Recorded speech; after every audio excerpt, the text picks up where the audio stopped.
Hello friends, વાત કરીએ આજે આપણે C4 પરિપથની. આપણને બધાને યાદ જ હશે કે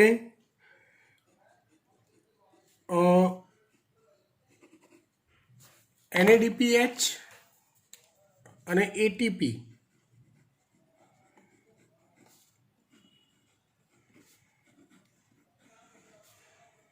નો વપરાશ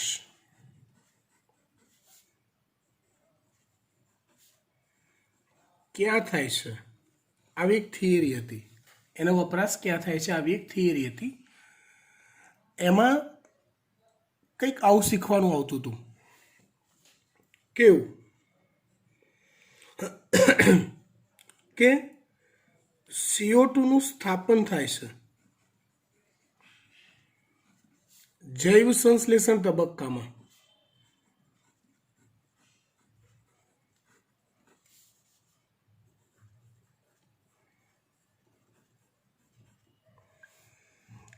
એ CO2 સ્થાપન જ્યારે થાય એમાં પ્રથમ સ્થાયી નિપજ CO2 નું સ્થાપન જ્યારે થાય એમાં પ્રથમ સ્થાયી નિપજ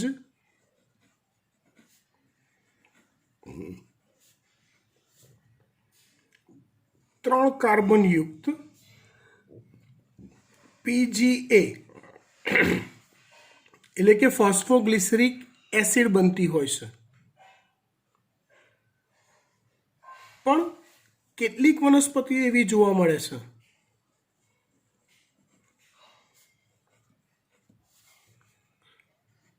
કે જેમાં પ્રથમ સ્થાયી નિપજ તરીકે 4 કાર્બન યુક્ત ઓક્ઝેલો એસિટિક એસિડ જોવા મળે છે. એને આધારે વનસ્પતિને બે જૂથમાં વહેંચી હતી: C3 પથ પરિપથ ધરાવતી વનસ્પતિ અને C4 પરિપથ ધરાવતી વનસ્પતિ. આપણે કેલ્વિન ચક્ર જોઈ ગયા જેમાં પ્રથમ સ્થાયી નિપજ PGA હતી. લાસ્ટ લેક્ચરમાં આપણે કેલ્વિન ચક્ર જોયું હતું. એમાં પ્રથમ સ્થાયી નિપજ PGA એટલે કે ફોસ્ફોગ્લિસરિક એસિડ હતી. હવે અહીંયા આપણે C4 પથની વાત કરીએ કે જેમાં પ્રથમ સ્થાયી નિપજ ઓક્ઝેલો એસિટિક એસિડ હોય. થિયરીમાં થોડુંક વધારે ધ્યાન આપવું પડશે તો જ થિયરી પરફેક્ટ ખબર પડશે આપણને. એટલે બી કોન્સન્ટ્રેટ, ધ્યાન પૂરતું આપજો. ઓકે,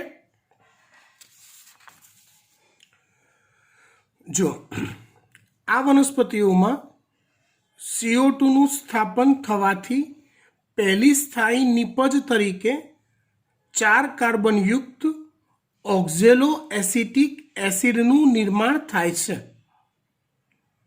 4 કાર્બન યુક્ત ઓક્ઝેલો એસિટિક એસિડનું નિર્માણ થાય છે. રાઈટ, OAA નું નિર્માણ થાય છે. હવે આગળ સમજો. છતાં તે મુખ્ય જૈવ સંશ્લેષણીય પરિપથ તરીકે C3 પરિપથ અથવા કેલ્વિન ચક્રનો ઉપયોગ કરે છે. આ વાક્યનો મતલબ સમજાવું છું, ધ્યાનથી સમજો. આનો અર્થ એવો થાય છે કે C4 પરિપથ ધરાવતી વનસ્પતિમાં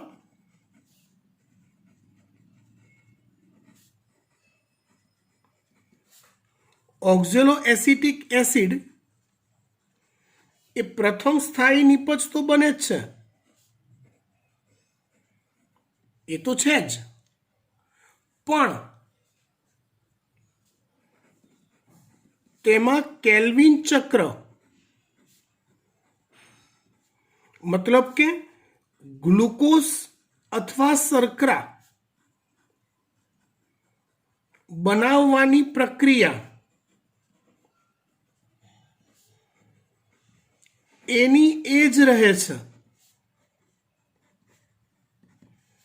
મતલબ કે વનસ્પતિની અંદર પ્રકાશ સંશ્લેષણમાં જે બીજો તબક્કો જૈવ સંશ્લેષણ છે એ તો જૈવ સંશ્લેષણ તો થાય છે ને થાય છે જ.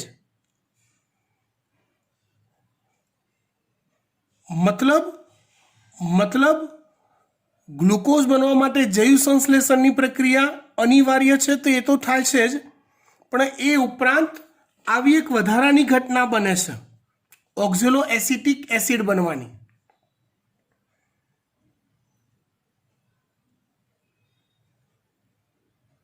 મતલબ એવું થાય, આનો અર્થ કે C4 પરિપથ ધરાવતી વનસ્પતિમાં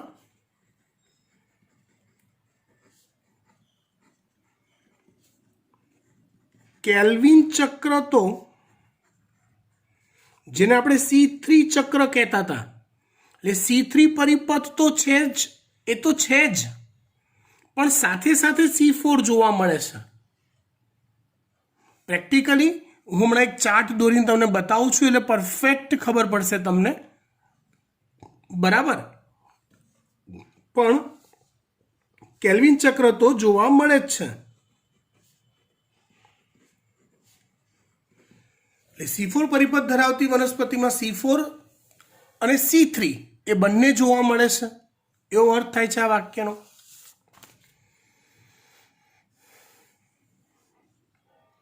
C4 વનસ્પતિઓના પર્ણો વિશિષ્ટ પ્રકારની અંતસ્થ રચના ધરાવે છે. આ વનસ્પતિઓ ઊંચા તાપમાનને સહન કરી શકે છે. એટલે ઉષ્ણકટિબંધમાં ઉગતી જે વનસ્પતિઓ હોય, ઉષ્ણકટિબંધમાં કે જ્યાં બપોરના સમયે ગરમી પુષ્કળ પડતી હોય, તો એવા ઉષ્ણકટિબંધના વિસ્તારમાં જોવા મળતી વનસ્પતિમાં કેલ્વિન ચક્ર જોવા મળે, C4 પથ જોવા મળે. આવી વનસ્પતિના જે પર્ણો છે એ વિશિષ્ટ રચના ધરાવે છે. પર્ણોની અંદરની જે આંતરિક રચના હોય, એ આંતરિક રચના વિશિષ્ટ પ્રકારની જોવા મળે છે, જેના લીધે તે ઊંચા તાપમાનને પણ સહન કરી શકે છે. કેમ કે ઉષ્ણકટિબંધના વિસ્તારમાં તાપમાન ઊંચું હોય, તો એને સહનશીલતા માટે કંઈક અનુકૂલન સાધવું પડે, તો અનુકૂલન ધરાવતા વિશિષ્ટ પર્ણો જોવા મળે છે. તેઓ પ્રકાશની વધુ તીવ્રતાની સામે પ્રતિક્રિયા દર્શાવે છે. મતલબ કે ટકી રહેવા માટેના જે અનુકૂલન દર્શાવવા પડે એ દર્શાવતા હોય છે. તેમાં પ્રકાશ શ્વસન કહેવાતી પ્રક્રિયાનો અભાવ જોવા મળે છે.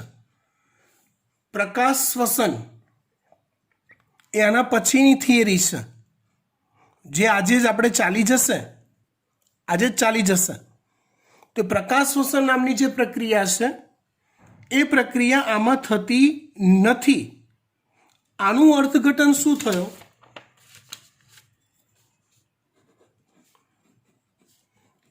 C4 પરિપથ ધરાવતી વનસ્પતિમાં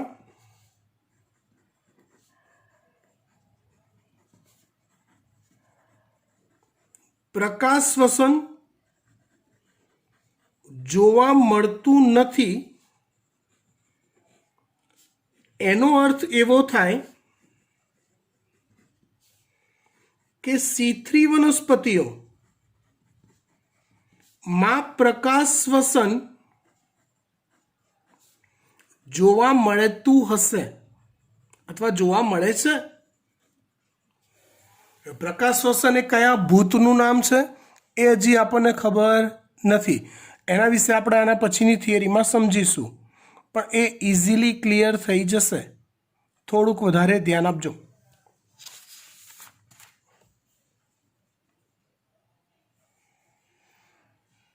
તેઓમાં જૈવભારની ખૂબ જ ઊંચી ઉત્પાદકતા હોય છે. તેઓમાં એટલે C4 પરિપથ ધરાવતી વનસ્પતિમાં જૈવભારની ખૂબ જ ઊંચી ઉત્પાદકતા જોવા મળે છે. આનો અર્થ C4 વનસ્પતિમાં જૈવભારની ઊંચી ઉત્પાદકતા જોવા મળે છે. આનો અર્થ શું થાય સમજો. જૈવભાર એટલે ખોરાક, જૈવભાર એટલે થાય ખોરાક. જો C3 વનસ્પતિ અને C4 વનસ્પતિ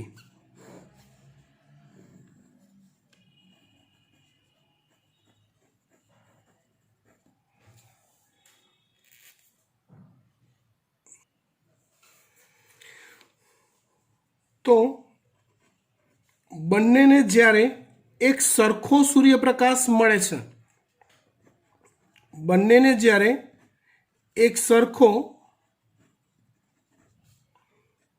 સૂર્યપ્રકાશ મળતો હોય ત્યારે C4 વનસ્પતિ વધુ પ્રમાણમાં ખોરાક ઉત્પન્ન કરી શકે છે અથવા કરે છે, જ્યારે સાપેક્ષે C3 વનસ્પતિ ઓછા પ્રમાણમાં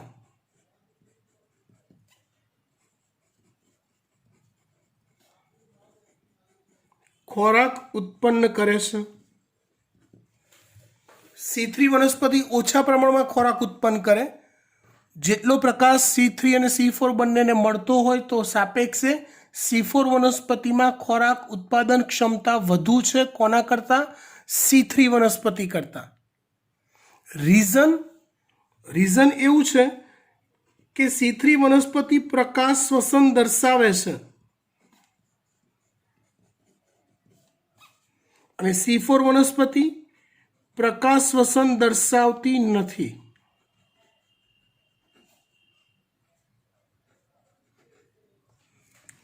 C4 પ્રકાશ શ્વસન દર્શાવતી નથી અને C3 પ્રકાશ શ્વસન દર્શાવે છે. મતલબ કે સાલું પ્રકાશ શ્વસન એક એવું ભૂત છે કે જે ભૂત વનસ્પતિની ખોરાક ઉત્પાદન ક્ષમતા ઘટાડી દેશે. એ ભૂત શું છે એના પછીની થિયરીમાં આવશે.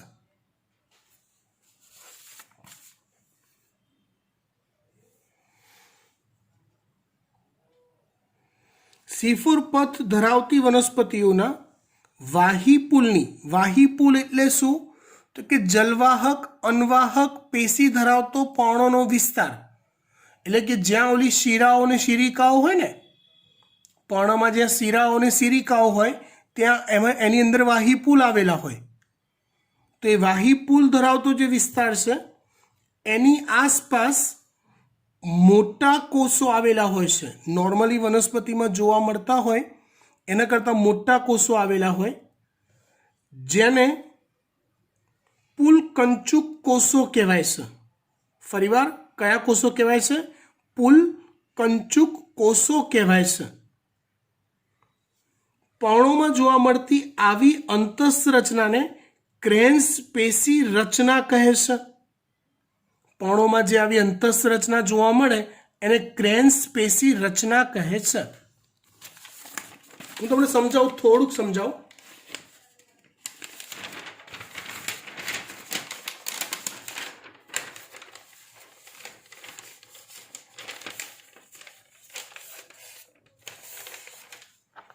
જોજો હો, આમાં કેવું હોય, પર્ણોની રચનામાં જ્યારે એનો તમે આડો છેદ લો ત્યારે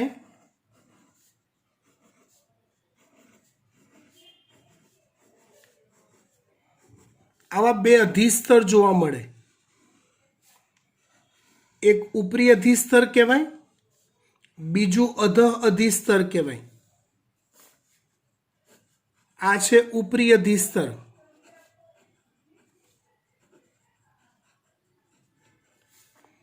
આ છે અધઃ અધિસ્તર.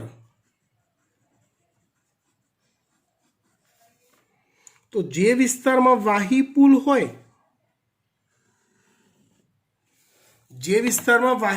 હોય,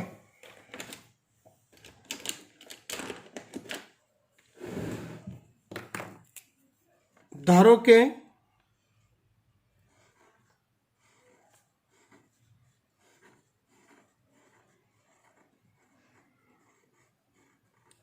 आमे वाही पुल दौर्या छे ब्लू कलरना, जलवाहक अनवाहक धरावतो विस्तार छे ब्लू कलर वाळो। तो एनी आसपास जे कोषो गोठवायेला छे, एक ज मिनिट, एनी आसपास जे कोषो गोठवायेला छे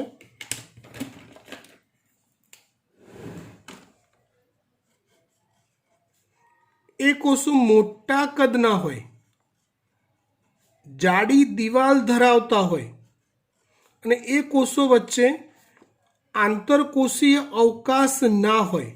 ફરીવાર, મોટા કદના કોષો, જાડી દિવાલ ધરાવતા કોષો, આંતરકોષીય અવકાશ વગરના કોષો હોય।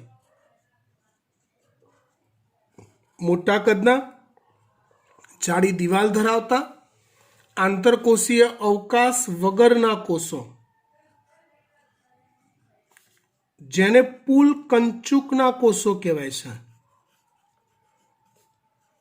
ને આવી રચનાને ક્રેન્ઝ પેશી રચના કહે છે।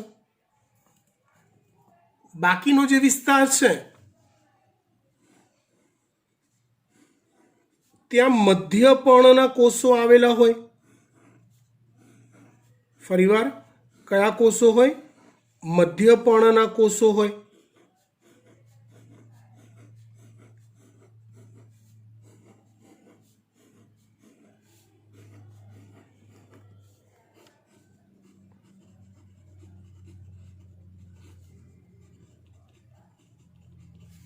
आ जे छिद्र है वायुरंध्र है, ज्यांथी बाष्पोत्सर्जननी क्रिया थती होय अने O2 CO2 नी आपलेनी क्रिया पण थती होय। प्रकाश संश्लेषणनी प्रक्रियामां वनस्पति CO2 वापरे छे तो ए CO2 वायुरंध्र द्वारा वातावरणमांथी अंदर जतो होय।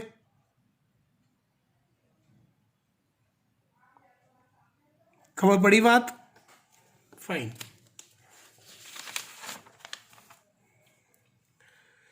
फरीवार जोईए आपणे C4 पद धरावती वनस्पतिओना वाही पुलनी आसपास मोटा कोषो आवेला होय छे, तेने पुल कंचुक कोषो कहेवाय छे।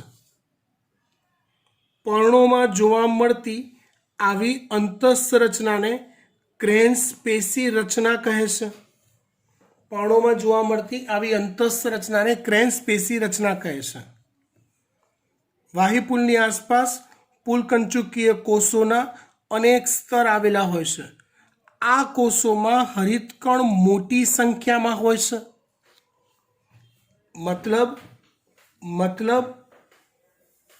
C4 पथ धरावती वनस्पतिमां वाहीपुलनी आसपास आवेला पुलकंचुकना कोषोमां मोटी संख्यामां हरितकण होय।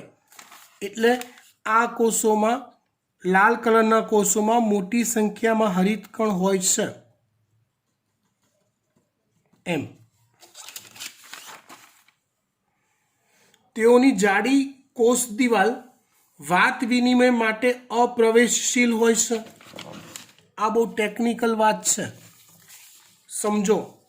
आ एटली जाडी दीवाल होय छे कि प्रसरण प्रक्रिया द्वारा वायुओ, समझो, वायुओ अंदर प्रवेशी सकता नहीं। जनरली कोषोनी कोष दीवाल पातળી होय तेमांथी O2 CO2 प्रसरण द्वारा अवर जवर करी सके, कोषनी अंदर बहार थई सके। पण क्रेन्स पेशी रचना अथवा पुलकंचुकीय कोषोनी दीवालो जाडी होय छे, एवी जाडी होय कि वायुओनी अवर जवर थई सकती नथी ए दीवालमांथी सीधी रीते।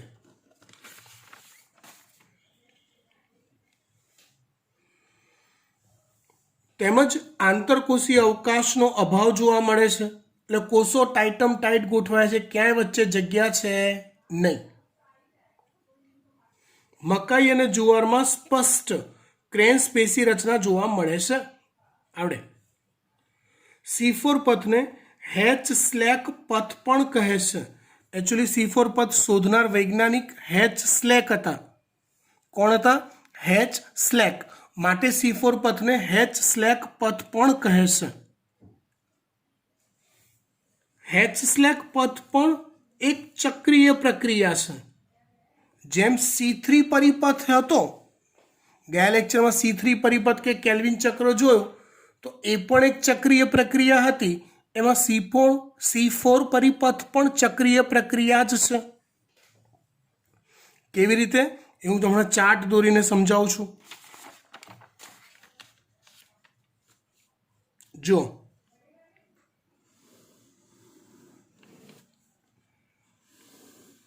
ધારો કે આ કોષ છે મધ્યપર્ણનો કોષ.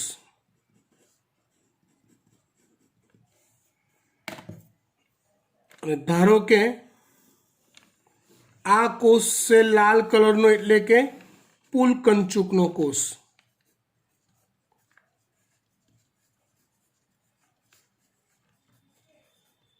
આ છે મધ્યપર્ણ કોષ, આ છે પુલકંચુક કોષ. હું સમજાવું છું એ વાત ધ્યાનથી સમજજો, ધીર ગંભીર બનીને, તો બહુ મજા આવશે સમજવાની. જો વાતાવરણમાંથી CO2 વાયુરંધ્ર દ્વારા, જો આ વાયુરંધ્ર છે, એના દ્વારા મધ્યપર્ણના કોષમાં CO2 પ્રવેશે છે. CO2 કયા કોષોમાં પ્રવેશે છે? તો કે મધ્યપર્ણના કોષોમાં પ્રવેશે છે.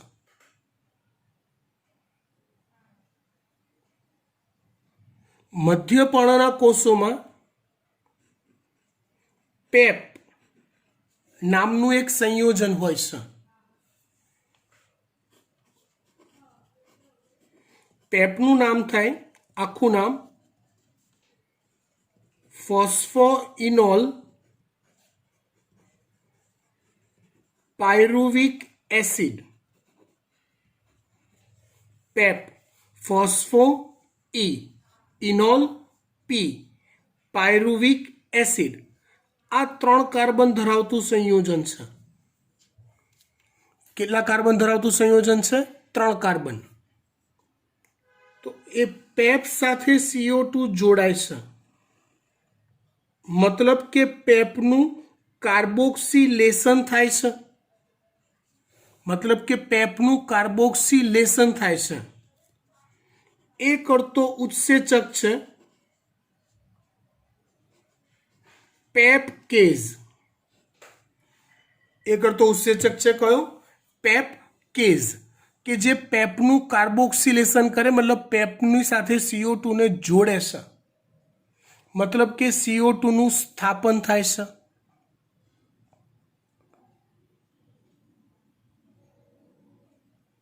CO2 જોડાયો પેપ સાથે, જે પેપ પાર્ટી છે 3 કાર્બન વાળી. એ પેપ સાથે CO2 જોડાય એટલે 4 કાર્બન યુક્ત ઓક્ઝેલો એસિટિક એસિડ બને છે. અહીંયા વાત શું થઈ મિત્રો?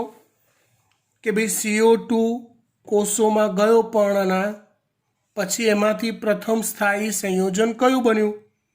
તો કે પેપ સાથે CO2 જોડાયો એટલે ઓક્ઝેલો એસિટિક એસિડ બન્યો, 4 કાર્બન વાળો. માટે હવે આ પથ થઈ ગયો C4 પથ. હવે એ ઓક્ઝેલો એસિટિક એસિડ કાં તો એસ્પાર્ટિક એસિડ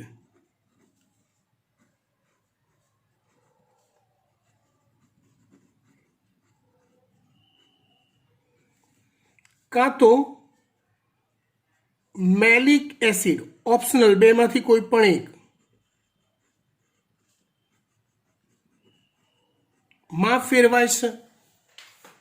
ઓક્ઝેલો એસિટિક એસિડનું રૂપાંતરણ કાં તો એસ્પાર્ટિક એસિડ કાં તો મેલિક એસિડમાં થાય છે, મધ્યપર્ણ કોષની અંદર જ. ત્યાર પછી આ કોષો એકબીજા સાથે કોષરસ તંતુઓ દ્વારા જોડાયેલ હોય છે. કોના દ્વારા જોડાયેલા હોય? કોષરસ તંતુઓ દ્વારા.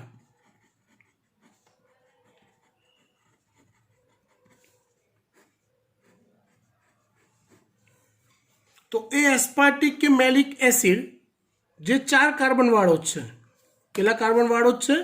4. એ કોષરસ તંતુઓ મારફતે વહન પામીને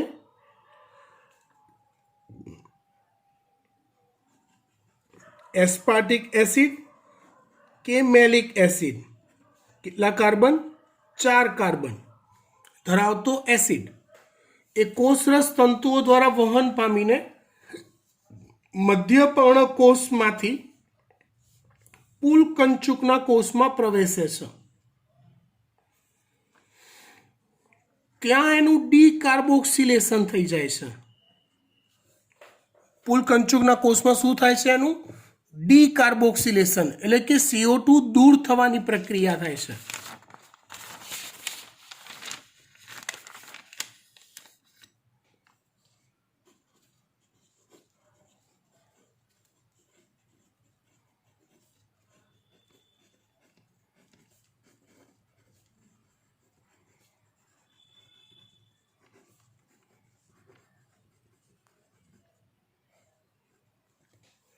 કઈ પ્રક્રિયા થાય છે? CO2 દૂર થવાની પ્રક્રિયા થાય છે. એ CO2 દૂર થાય ને એટલે હવે જે સંયોજન બન્યું બાકી રહેશે એ 3 કાર્બન વાળું રહેશે. તો એ સંયોજન 3 કાર્બન વાળો પાયરુવિક એસિડ બને છે.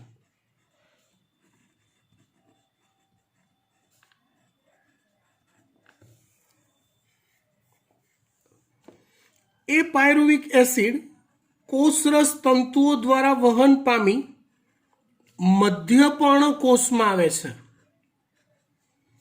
ત્યાં એનું ફોસ્ફોરીકરણ થાય, મતલબ કે એટીપીનો અણુ વપરાય. પાયરુવિક એસિડમાં એક ફોસ્ફેટ ઉમેરાય, એટીપીમાંથી એક ફોસ્ફેટ દૂર થાય. ATP adenosine triphosphate 3 phosphate, ADP adenosine diphosphate. તો એટીપીમાંથી એક ફોસ્ફેટ દૂર થઈ પાયરુવિક એસિડમાં ઉમેરાય અને પાયરુવિક એસિડ ફરી પાછો પેપમાં ફેરવાય. એટલે પ્રક્રિયાની શરૂઆત થઈ પેપ પ્લસ CO2 થી અને પ્રક્રિયાના અંતે ફરી પાછો બન્યો શું? પેપ, જે ફરી પાછું નવા CO2 સાથે જોડાય, ફરી પાછું એ 4 કાર્બનિક ઓક્ઝેલો એસિટિક એસિડ બનાવે, ફરી પાછું એસ્પાર્ટિક કે મેલિક એસિડમાં ફેરવાય, ફરી પાછું એ કોષરસ તંતુઓમાંથી પસાર થઈને પુલકંચુકના કોષોમાં જાય.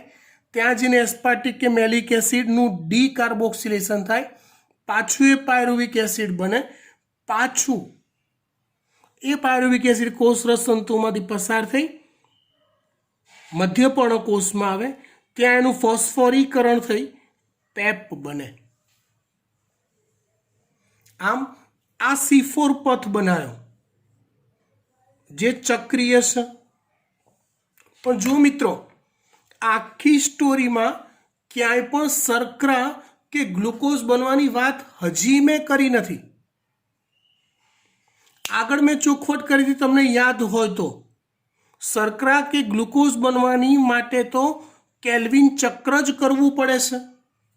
તો એ કેલ્વિન ચક્ર પુલકંચુકના કોષોમાં થાય છે. એટલે પુલકંચુકના કોષોમાં આરયુબીપી હોય છે.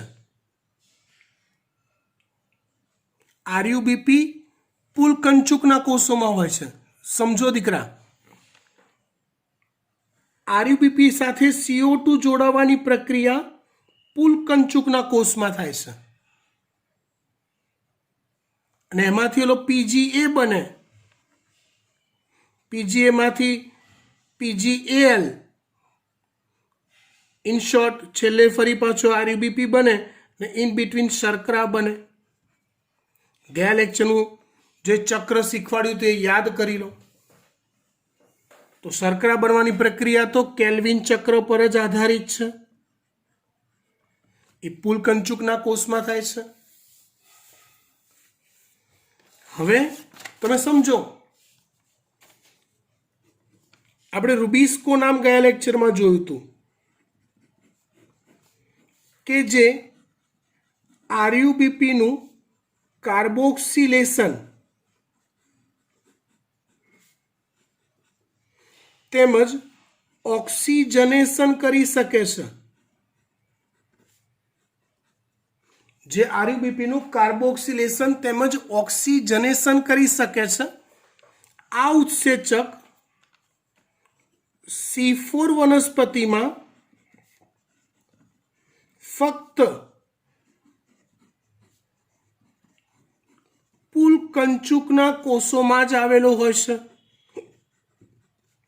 અને એ પણ મોટી માત્રામાં હોય છે।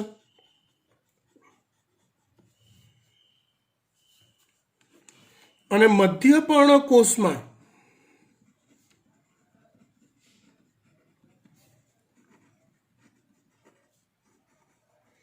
પેપકેઝ આવેલો હોય છે।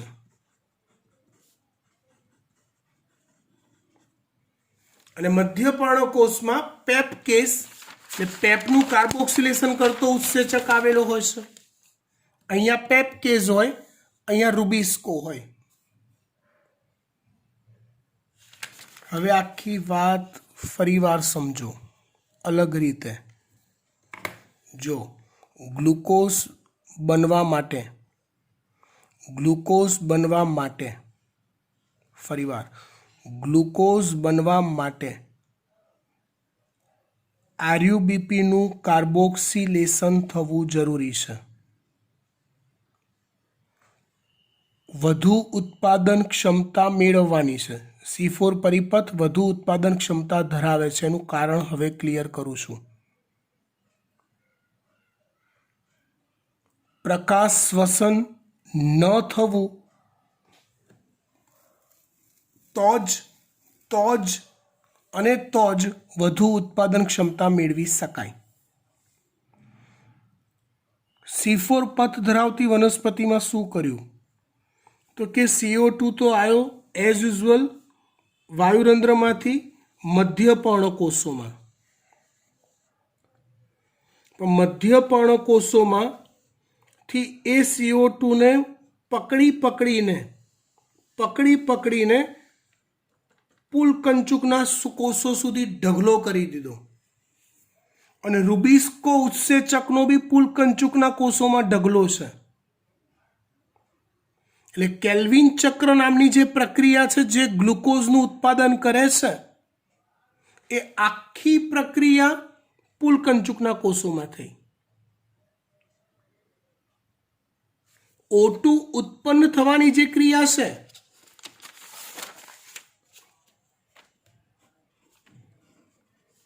O2 એટલે ઓક્સિજન। જે યાદ કરો પ્રકાશ પ્રક્રિયામાં એક નિપજ બને છે પાણીનું પ્રકાશ પ્રેરિત વિઘટનથી। ઓક્સિજન કે જે પાણીના પ્રકાશ પ્રેરિત વિઘટનથી ઉત્પન્ન થતી નિપજ છે પ્રકાશ પ્રક્રિયામાં થતી, તે O2 ઉત્પન્ન થવાની ક્રિયા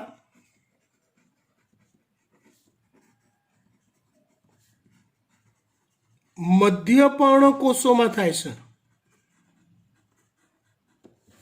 O2 ઉત્પન્ન થવાની ક્રિયા મધ્ય પર્ણના કોષોમાં થાય અને CO2 વપરાવાની ક્રિયા છે પુલકંચુકના કોષોમાં થાય।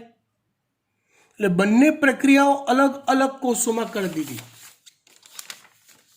O2 મુક્ત થાય તો અહીંથી જતો રહે બહાર, CO2 અહીંયા આવ્યો પણ એ CO2 વાયુ સ્વરૂપે આમ નથી જતો, કેમ કે આ પુલકંચુકના કોષોની દિવાલ જાડી છે, વાયુ માટે અપ્રવેશશીલ છે। તો એ CO2 ને પુલકંચુકના કોષો સુધી પહોંચાડવા માટે કોષરસ તંતુઓનો ઉપયોગ કર્યો, રાસાયણિક સ્વરૂપનો ઉપયોગ કર્યો। પહેલા પેપનું કાર્બોક્સિલેશન કરી દીધું, ઓક્ઝેલો એસિટિક એસિડ બનાવી દીધો। એ બનાવી દીધા પછી રાસાયણિક સ્વરૂપમાં એસ્પાર્ટિક કે મેલિક એસિડને પુલકંચુકના કોષોમાં લઈ ગયા, ત્યાં એનું ડીકાર્બોક્સિલેશન થઈ ગયું। રૂબિસ્કોને પૂરતા પ્રમાણમાં આરયુબીપી અને CO2 પુલકંચુકના કોષોમાં મળતા જ રહે અને માટે શર્કરા મોટા જથ્થામાં ઉત્પન્ન થયા જ કરે। એટલે C4 પથ ધરાવતી વનસ્પતિમાં C4 ચક્ર અને C3 ચક્ર બંને જોવા મળે છે। તો કે હા, ખબર પડી ગઈ મને. આ C4 ચક્ર આટલું અને ગ્લુકોઝ ઉત્પન્ન કરવા માટેનું આ C3 ચક્ર. બંને ચક્રો જોવા મળે જ છે. ક્લિયર? બંને ચક્રો જોવા મળે જ છે.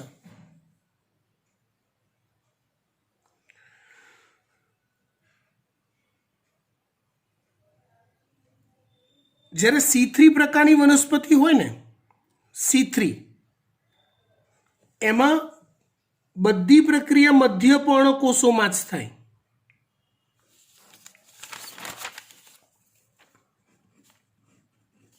C3 વનસ્પતિમાં પ્રકાશ પ્રક્રિયા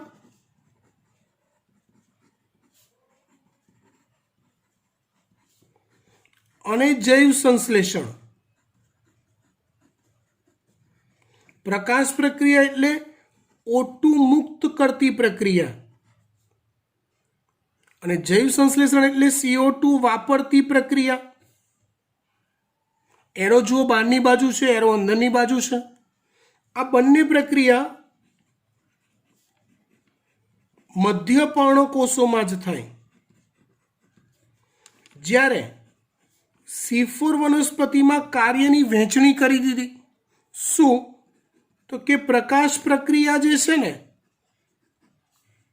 એ પ્રકાશ પ્રક્રિયા મધ્ય પર્ણકોષમાં થાય અને જૈવ સંશ્લેષણ પ્રક્રિયા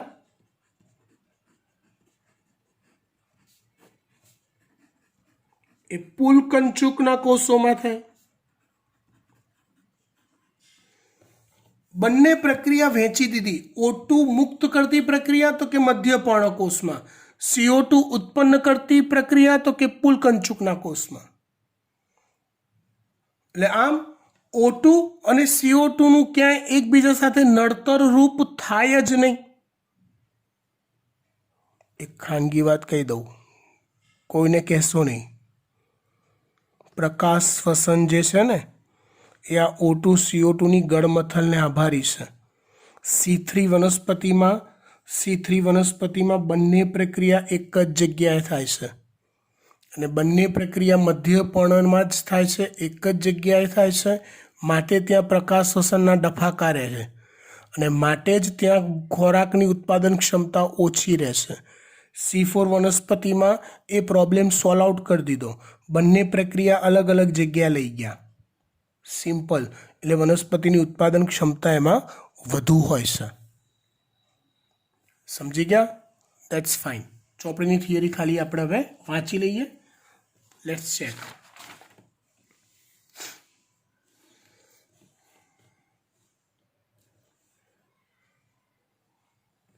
CO2 નો પ્રથમ ગ્રાહક 3 કાર્બનયુક્ત અણુ ફોસ્ફોઇનોલ પાયરુવેટ. પાયરુવેટ કહો કે પાયરુવિક એસિડ કહો, એક જ, એટલે કે પેપ છે, જે મધ્ય પર્ણકોષમાં આવેલ હોય છે. CO2 નો પ્રથમ ગ્રાહી પદાર્થ પેપ છે, જે મધ્ય પર્ણકોષમાં આવેલો હોય છે.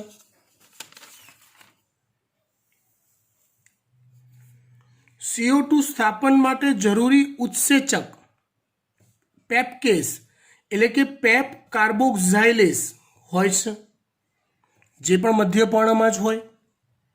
રૂબિસ્કો ઉત્સેચક મધ્ય પર્ણકોષમાં આવેલ હોતો નથી. રૂબિસ્કો એટલે RUBP ને CO2 સાથે જોડતો.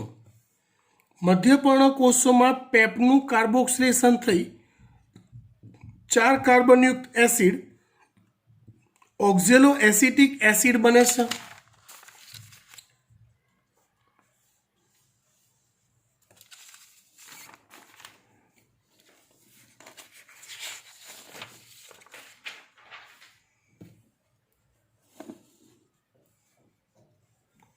ઓક્ઝેલો એસિટિક એસિડ ત્યારબાદ મધ્ય પર્ણકોષમાં અન્ય 4 કાર્બનયુક્ત સંયોજન એસ્પાર્ટિક એસિડ કે મેલિક એસિડમાં ફેરવાય છે.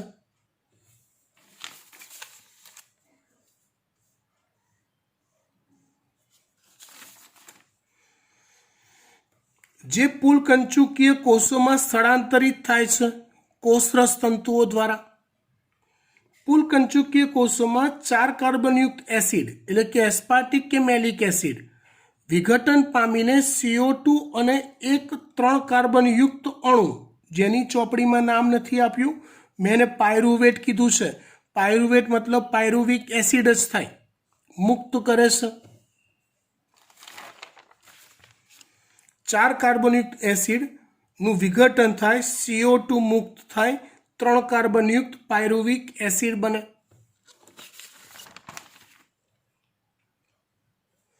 પાયરુવેટ પુનઃ મધ્યપર્ણકોષમાં પ્રવેશે છે અને પુનઃ પેપમાં પરિવર્તિત થાય છે. પાયરુવેટ મધ્યપર્ણકોષમાં પાછો જાય, એમાંથી પાછું પેપ બને છે.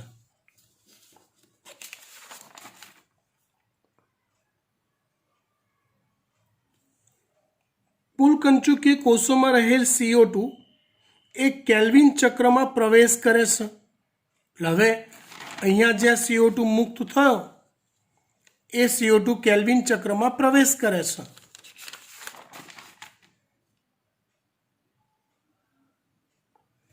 કેલ્વિન ચક્ર એક એવો પરિપથ છે કે જે બધી વનસ્પતિઓમાં સામાન્ય છે. C3 કહો કે C4 કહો, દરેક વનસ્પતિમાં કેલ્વિન ચક્ર એક સામાન્ય પ્રક્રિયા છે. પુલકંચુકીય કોષો રૂબિસ્કો ઉત્સેચકથી પ્રચુર હોય છે. મતલબ પુલકંચુકીય કોષોમાં પુષ્કળ માત્રામાં રૂબિસ્કો ઉત્સેચક હોય, પરંતુ ત્યાં પેપ કેસનો અભાવ હોય છે. આમ ગ્લુકોઝના નિર્માણ સાથે સંકળાતો મૂળભૂત પથ કેલ્વિન પથ એ C3 અને C4 બંનેમાં સામાન્ય હોય છે. C4 પથ થિયરી પૂરી થઈ ગઈ. આવડી ગઈ? That's fine.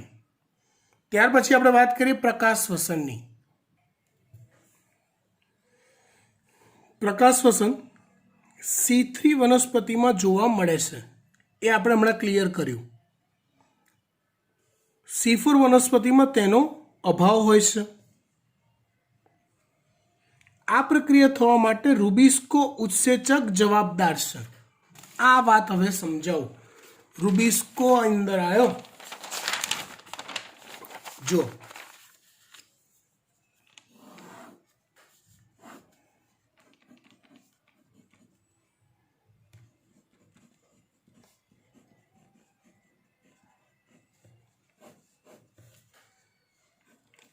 આ પ્રક્રિયા થવા માટે રૂબિસ્કો ઉત્સેચક જવાબદાર છે. કેમ ભાઈ? તો પહેલા વાત સમજો. રૂબિસ્કો ઉત્સેચકની ખાસિયત એ છે કે આ ઉત્સેચક RUBP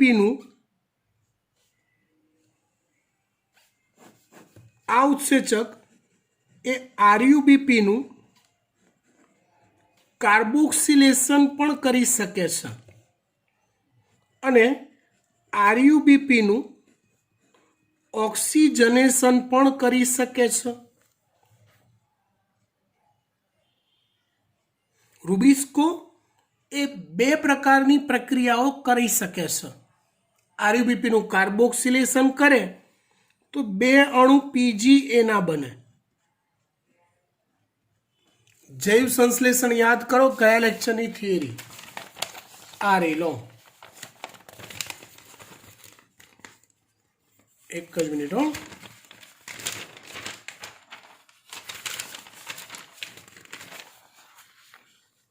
રિબ્યુલોઝ બાયફોસ્ફેટ સાથે CO2 જોડાય તો ફોસ્ફોગ્લિસરેટ એટલે PGA એના 2 અણુ બને.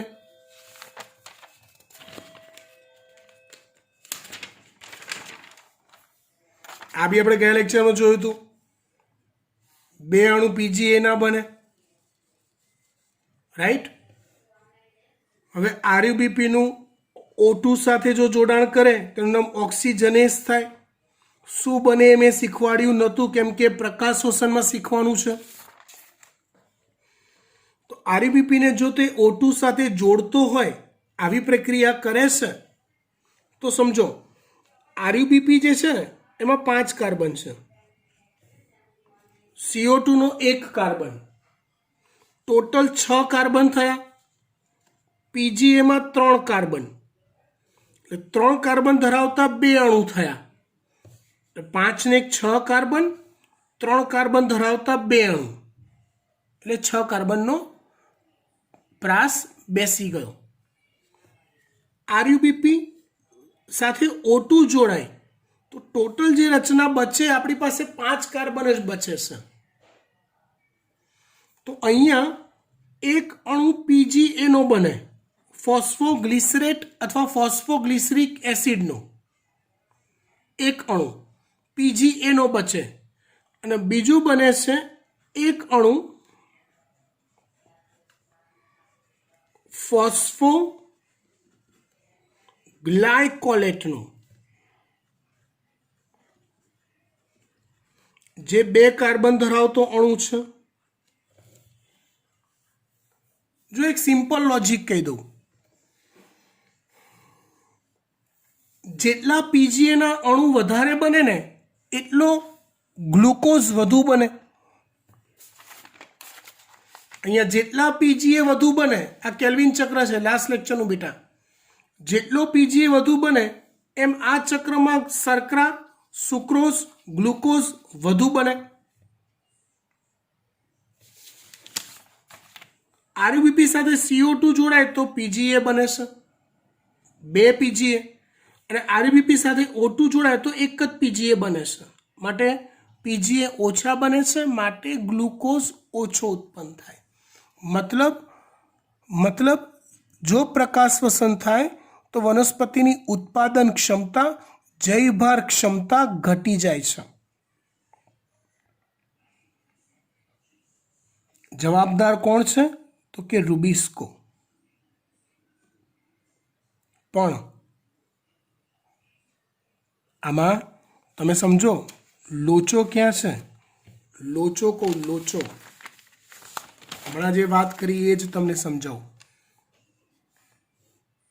C3 વનસ્પતિમાં પ્રકાશ પ્રક્રિયા એટલે કે O2 મુક્ત કરતી પ્રક્રિયા, જૈવ સંશ્લેષણ પ્રક્રિયા એટલે કે CO2 વાપરતી પ્રક્રિયા, આ બંને પ્રક્રિયાઓ કે જેમાં એકમાં O2 મુક્ત થાય, એકમાં CO2 વપરાય, એ બંને પ્રક્રિયાઓ મધ્ય પર્ણકોષમાં જ થાય છે.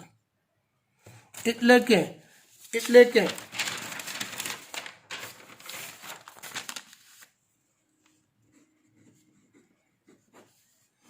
ધારો કે C3 વનસ્પતિનો મધ્ય પર્ણકોષ છે,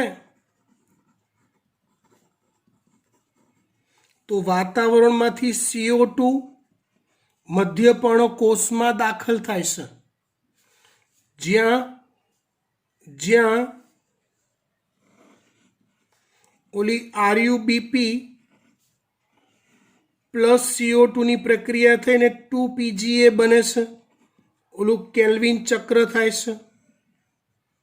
પણ લોચો એ છે કે પ્રકાશ પ્રક્રિયા, જેમાં પાણીનું પ્રકાશ પ્રેરિત વિઘટન થાય અને O2 મુક્ત થાય, એ O2 મુક્ત થતી પ્રક્રિયા પણ મધ્ય પર્ણકોષમાં જ થાય છે. એટલે મધ્ય પર્ણકોષમાં લોચો એવો પડશે કે C3 વનસ્પતિમાં CO2 અને O2 એ બંને મધ્ય પર્ણકોષમાં અવેલેબલ રહેશે. અને રૂબિસ્કો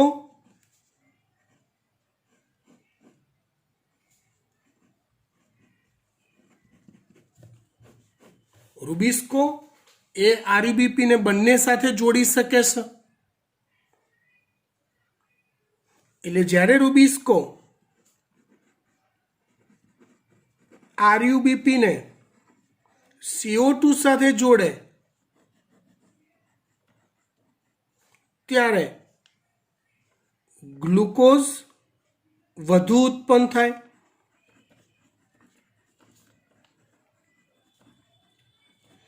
અને જ્યારે રૂબિસ્કો એ આરયુબીપીને O2 સાથે જોડે ત્યારે ગ્લુકોઝ અથવા ખોરાક ઓછો ઉત્પન્ન થાય.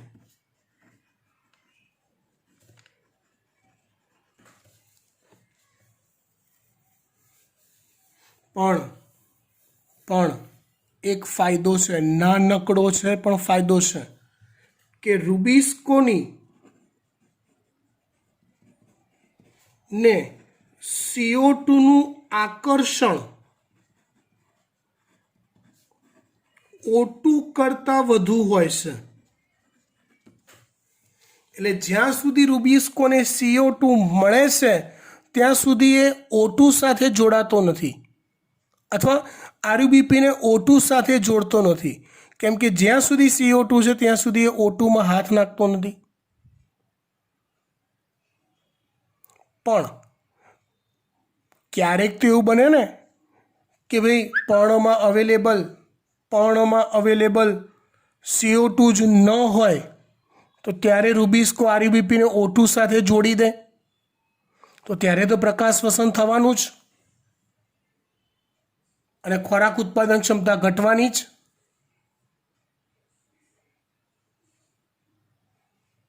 આમ એવું કહેવાય કે પ્રકાશ શ્વસન જે છે એ આમ તો વ્યય કરતી પ્રક્રિયા છે. એટલે ઉત્પાદન ક્ષમતા વનસ્પતિનું ઘટાડતી પ્રક્રિયા છે. પણ શું કરીએ આપણે? ઘટે તો ઘટે. એનું સોલ્યુશન C4 પથમાં આવી ગયું. જોઈએ ટેક્સ્ટબુકના પોઈન્ટ. હવે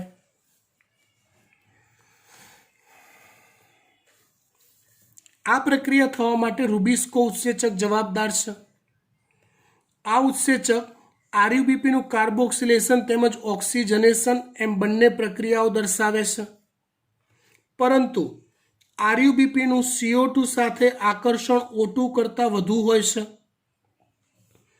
આથી જ્યારે CO2નું ઓછું પ્રમાણ કે અભાવમાં જ આરયુબીપી O2 સાથે જોડાય છે. આથી જ્યારે CO2નું ઓછું પ્રમાણ કે અભાવમાં જ આરયુબીપી O2 સાથે જોડાય છે. C3 વનસ્પતિમાં કેટલાક O2 આરયુબીપી સાથે જોડાય છે, જેથી બે પીજીએના અણુ બનવાને બદલે પીજીએનો એક અણુ અને ફોસ્ફોગ્લાયકોલેટનો એક અણુ બને છે. હમણાં આપણે સમજાવ્યું એ પ્રમાણે.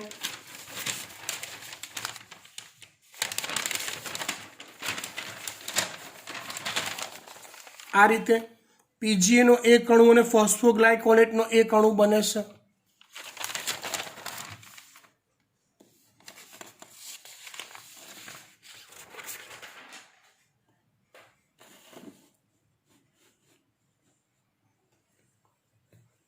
પ્રકાશ શ્વસનના પરિપથમાં શર્કરા કે એટીપીનું સંશ્લેષણ થતું નથી. એટલે પ્રકાશ શ્વસનની પ્રક્રિયા જે આખી થાય એમાં નથી શર્કરા બનતી, નથી એટીપી બનતો,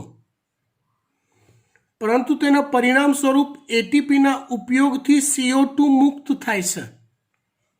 એટલે આગળ કોઈ એક એવી પ્રક્રિયાઓ થતી હશે કે જેમાં CO2 મુક્ત થતો હોય છે, બરાબર, પણ શર્કરા તો બનતી નથી જ. પ્રકાશ શ્વસન પરિપથમાં એટીપી કે NADPHનું સંશ્લેષણ થતું નથી. આમ તે ખોરાક ઉત્પન્ન નથી કરી શકતી, માટે તે વ્યયકારક, નુકસાનકારક પ્રક્રિયા છે. C4 વનસ્પતિમાં પ્રકાશ શ્વસન થતું નથી.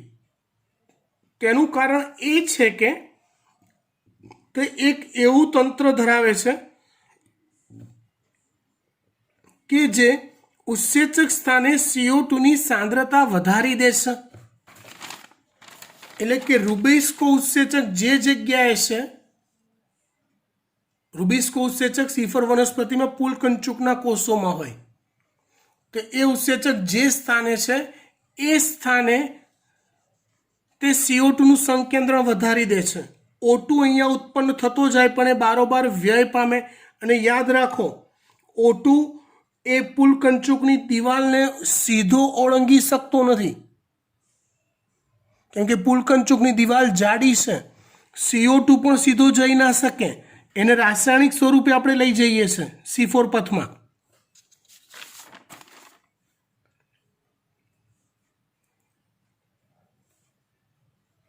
એવું ત્યારે જ થાય છે કે જ્યારે મધ્યપર્ણમાંથી C4 એસિડ એટલે કે ઓલો એસ્પાર્ટિક કે મેલિક એસિડ પુલકંચુકીય કોષોમાં વિઘટન પામીને CO2 ને મુક્ત કરે છે, જેના કારણે CO2 ની આંતરકોષીય સાંદ્રતા વધતી જાય છે.